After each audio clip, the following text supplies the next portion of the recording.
Art डिरेक्शनमध्ये नक्की कसा आला? कुठली कुठली कामं केली तिथे? खरं तर मी नितीन सोबत जेव्हा काम करायचो, मी आणि नितीन. हां. मग नितीन शक्यतो म्हणायचं मी ड्रेसमनला असेल तर मला पाठवायचा आणि आर्टला असेल तर तो जायचा. बरोबर. हां. मग कधी-मधी मग ड्रेसमनलाही काम नाही आणि आर्टलाही काम नाही. हां. खरं तर पुण्यात तसंच आहे असायचं. बरोबर आहे. हां. मग कधी-कधी असं बोलायचे की आर्टला दोघं जण येता का? हं, हं, हं. तर मी म्हणायचो, "हो येतो मी." मग मी बरोबर. जायचो तसं.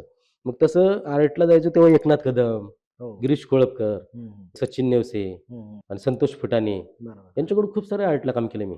खरं तर आपला योग अगोदर आपली ओळख झाली होती. हां, हां. पण आपलं असं काम करण्याचे योग आलंच नाही संदीप त्याच्याकडे. बरोबर आहे. नाही, नाही. आणि काम आपण केले तसं म्हणजे तसं आपण काम खूप केलंय हो. आणि परत एखादं कुठलं छान काम असेल तर मी करेल पण तुझ्याकडे. नाही, त्याचं नाही. काहीच नक्की, विषय नक्की. म्हणजे मला हे खरं तर मला माहिती नव्हतं की आर्ट डिरेक्शनला काम केलेलं आहे. नाही, नाही. मी काही खूप काम कॉस्ट्यूम असो, करायचो. मेकअप असो, आर्ट डिरेक्शन असो किंवा सगळ्या एकच बाजू आहेत. एकच फक्त करत आलो. आपण जी कला आपल्याला येते म्हणजे जसं पारंपरिक तुमचा व्यवसाय शेती किंवा टेलरिंगचं भावाचं दुकान हं, होतं. हं. तरी तुम्ही तिकडनं इकडं आला आणि काम कुठलंही न लाज बाळगता कारण स्ट्रगल पुण्यात कुठल्याही किंवा खूप शहरात खूप पुणेच खरं. काय असं कुठल्याही शहरात माणूस आला की कुठल्याही लाज न बाळगता की 2 पैसे मिळावेत आणि काम चालू करावं. हो, हो, हो. आणि त्याच स्वतःला एक त्याच कुठेतरी ओळख निर्माण करण्यासाठी माणूस झटत असतो.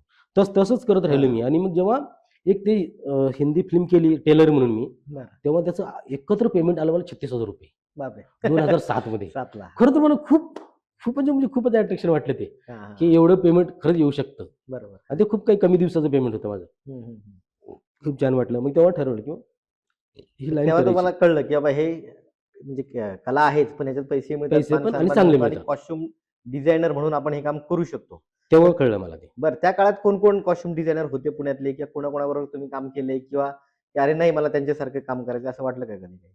मी खरं तर तेव्हा जास्तीत जास्त हिंदीमध्येच काम करायचो. बरं. मराठीमध्ये खूप कमी काम करायचो. त्याच्यानंतर मी संयोगिता भावेसोबत एक काम केलं. हं. एक सीरियल केली मी, स्मिता तळवळकरांची बरं. सुवासिनी. सुहासिनी. हां. सुहासिनी एक सीरियल केली मी. भोरला होती मला वाटतं ती भोरला साली. शूट झालं त्यांचं. बरोबर. हां. तर त्यांची मी कॉस्ट्यूमची खरेदी पण मी करायचो बऱ्यापैकी केली मी. हां, हां. त्याच्यानंतर मग शूट पण संयोगिता भावे मॅडमला शूटवरती येता आलं नाही. बरं. पण त्यांनी जसं-जसं सांगितलं मी तसं शूट कंप्लीट करत गेलो बरं, आणि बरं. शूट चालू ठेवलं. तेव्हा मला आवड झाली खरं तर. ते एकतर तो हिस्ट्रिकल विषय होता. हो, हो, हो. हां, एकतर असं ते होता चांगली सीरीज पिरियडिक झाली त्या विषय होता काळची. तो. हं. सीरियल खूप छान चालली पण ती. हं, हं, तर हं. ते त्याच्यामुळे ना मला ती एक आवड होत गेली, बरं, की बरं. आपण मी करू शकतो अच्छा, अच्छा, अच्छा. आणि मी करत गेलो. स्मिता तळवळकर मॅडमचं खूप सहकार्य मिळालं त्याच्यामध्ये. बरं, बरं, बरं. कुठल्या सीरियल केल्या? म्हणजे सीरियल कुठल्या आपल्या सहाय्यक म्हणून किंवा प्रमुख म्हणून कुठल्या केल्यात आपण? खरं तर मी सीरियल सहाय्यक म्हणूनच भरपूर केल्या. बरं. जसं की सुवासिनी केली, हं. धुंडलेंगी मंजिल केली मी एक हिंदी हो. होती. संजय सुरकरांची सीरियल. मला वाटतं नायडू बंगल्यात पुण्यात शूटिंग होती पुण्यात त्याचं. नायडू बंगल्यात, हं. ती खटाव बंगल्यामध्ये. हो, हो, ते हो. खूप दिवस एक एक राहिलं चालू होतं. होती ती. ती पण एक 2 सीरियल तर मी खरंच मला वाटतं त्याच्यासाठी संजय केल्या. सुरकरांची फिल्म होती.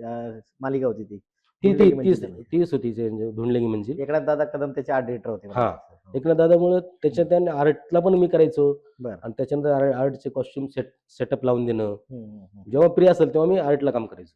बरं, बरं, बरं. त्या पिरियडमध्ये मी खरं तर मी सुनील भडाळे, हं, हं. ते दत्तोबा मामा हो, बनगे मामा आपले. हं. नाही दत्तोबा भनगे वेगळे हो, हो. आणि दत्तोबा भडाळे वेगळे. आलं लक्षात, आलं लक्षात. हां. त्या दोघांसोबत पण मी काम केलंय हं. आणि त्याच्यानंतर आपलं प्रकाश साळुंखे होते ड्रेसमन हो, हो, हो. ते. तर मी त्यांच्याकडे काम करायचो आणि मग मी हळू ते हिंदीचे ॲड फिल्म वगैरे करायचो ना मी ड्रेस म्हणून. बरोबर. हं. आणि एक दिवशी मला एक अशी ऑफर आली, की "तू ड्रेसमन घेऊन येतो का पुण्यातली?" ही खूप मोठी ॲड केली मी. बरं, बरं. हॉलिवूडची ॲड होती. त्याच्यानंतर मग मी त्यासाठी मग पुण्यातले ड्रेसमन शोधत होतो. मी गेलो दत्तोबा भडाळेंकडे. हं, हं. पुण्यातले सगळ्यात मोठे सीनियर ड्रेसमन. बरोबर. हां. मग त्यांच्याकडे गेलो. मी त्यांना बोललो, की "असं-असं आहे मामा, आपण काम करूयात का?" ते म्हणले, "हो, करूयात." हं, हं, हं. मग त्यांनी मला पहिल्यांदा अट ठेवली, की "तू जर मला 1500 पेमेंट करशील, तरच मी तुझ्याकडे येणार." बरं, बरं. हां. अच्छा म्हणलं, "मी चालेल, मी विचारून बघतो" म्हणलं. आणि मी पुढे विचारलो. पुढं तर खरं तर सांगायचं म्हणलं तर पुढे 1800 पेमेंट होतं. हं, हं, हं. एक ड्रेसमनला. पहिल्यांदा मला असं वाटतं, हो, की हो, हो. पेमेंट वगैरे ड्रेसमनचं वाढवण्यामध्ये मी खरंच फास्ट होतो.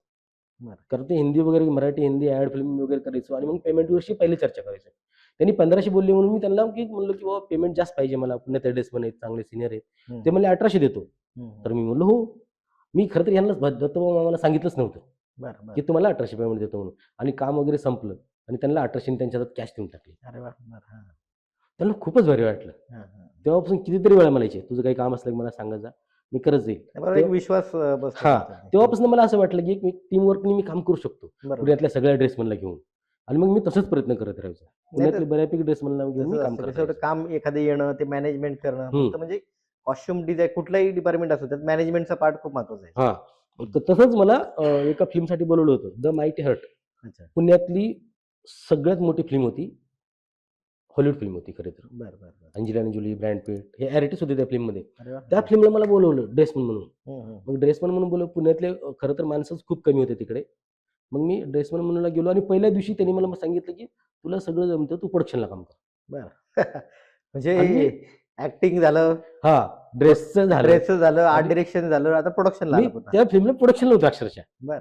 तर काय होतं ते हॉलिवूडच्या टीमचं म्हणजे अच्छा. प्रोडक्शनच्या टीमचं मी गोष्टी मॅनेज करून द्यायचो त्यांना. बऱ्यापैकी पर्चेसिंगवर होतो मी. बरोबर आहे. पर्चेसिंग करून द्यायचो. हॉलिवूडच्या टीमला चहा, कॉफी जे काही लागतं, फळ, फ्रूट मी सगळं आणून द्यायचो. बरं, बरं, बरं. हां. आणि ती फिल्म खरं तर आम्ही इथे केली अहमदला आणि हं. खूप मोठी फिल्म झाली ती. ओके. हं. ती फिल्मला प्रोडक्शनला केली. लगेच एक यशवंत शिंदे म्हणून प्रोडक्शन मॅनेजर होते पुण्यातले. हं, हं. तर त्यांनी मला एक फिल्म दिली, शिवा इज द बॉस. अच्छा. मला वाटलं जी रजनीकांत. रजनीकांतची हो, फिल्म. हो. पहिल्यांदा मी रजनीकांतला बघितलं. अरे वाह! फिल्म लाईनमध्ये येऊन, की असं की यार हां. ही व्यक्ती आहे रजनीकांत. जेव्हा तो सीन होता ना हो, हो, हो, हो. तो वाला सीन.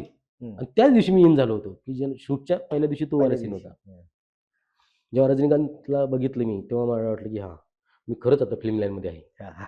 बरोबर. आणि मराठी, हिंदी, तमिळ ह्या सगळ्या फिल्म लाईनमध्ये आहे. क्या बात है! कारण मी इंग्लिश फिल्म फिल्म केली होती, हं, हं. मराठी केली, हिंदी केली, आता ती तमिळ होती, ती पण केली. वाह, वाह! तेव्हा मला खूप छान वाटलं. हां, हां, हां. खरं तर त्यांना बघून.